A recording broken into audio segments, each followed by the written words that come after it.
Higher gasoline and diesel prices are now costing the American economy an additional $500 million every single day. Not per month, not per quarter, per day. And that number is climbing. Since strikes on Iran began on February 28th, the price of oil has surged over 50%. The Strait of Hormuz, a 21-mile-wide channel that carries one-fifth of the world's crude oil and natural gas, has been effectively shut down for the first time in history. Brent crude is trading above $110 a barrel.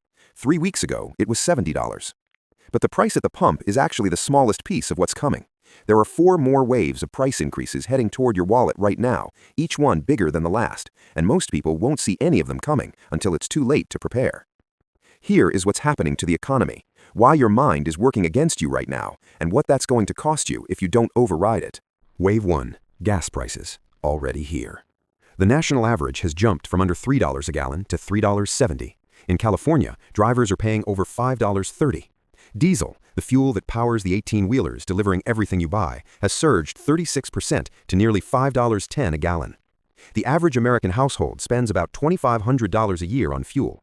If you're suddenly paying $10 or $15 more per week, your brain files it under annoying but manageable. That filing is wrong. Psychologists describe this as mental accounting, the way we unconsciously separate money into invisible buckets. When one bucket overflows, we don't calmly redistribute, we slash whatever feels optional. Dining out disappears, gym memberships get canceled, planned trips evaporate, and investment contributions quietly stay flat. The chief economist at the National Retail Federation confirmed this pattern. When gas prices spike, the first casualties are experiences, movie theaters, restaurants, theme parks. Not because those things got more expensive, but because your survival instinct reclassified them as luxuries the moment a mandatory expense jumped. Wave 3. Food prices. Coming this fall. This is the wave that should genuinely concern you, because it operates on a delay that makes it nearly invisible until the damage is done.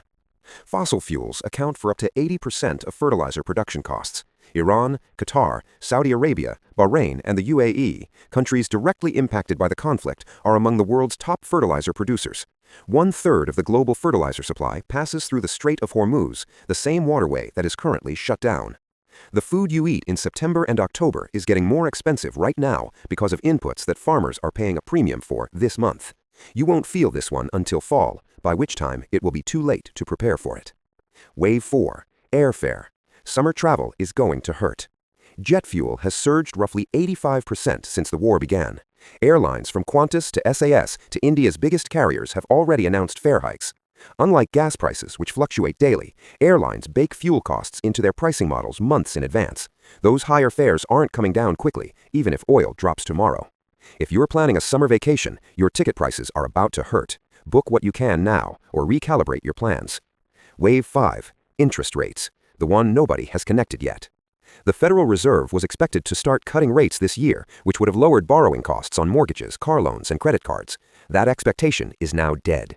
Some economists project the first rate cut won't happen until the third quarter at the earliest. If inflation accelerates further, rates could go up. If you were planning to buy a home or refinance, the math just changed underneath you. One leading economist warned, when inflation shocks collide with geopolitical uncertainty, consumers don't just cut spending, they freeze. They delay cars, homes, and renovations, not because they can't afford them today, but because they've lost confidence in what they can afford tomorrow. And when millions of households freeze simultaneously, that collective pause can drag the whole economy into recession. Your mind is working against you. There's a well-documented psychological trap called anchoring bias. Your brain grabs the most visible data point, the number on the gas station sign, and uses it as a stand-in for the entire crisis. Because gas feels annoying but survivable, your brain files the whole thing under temporary inconvenience. Meanwhile, 4 more waves are already in motion. And when markets fall, loss aversion kicks in. The pain of losing money feels twice as intense as the pleasure of gaining the same amount, which is why every instinct tells you to sell. Don't. Investors who panic sold during past crises locked in their losses. Those who held captured the recovery. Missing just 10 of the market's best trading days over 20 years cuts your returns roughly in half. What to do right now? Don't panic sell your investments. History shows holding through geopolitical crises outperforms selling every time. Build your emergency fund. Aim for 6 to 12 months of expenses in a high-yield savings account, currently paying over 4%. Cut discretionary spending now before the grocery, airfare, and interest rate waves hit.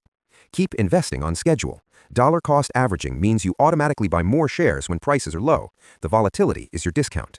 Attack high-interest debt. Rates aren't dropping soon. Every dollar of revolving debt you carry is more expensive than it was 6 months ago.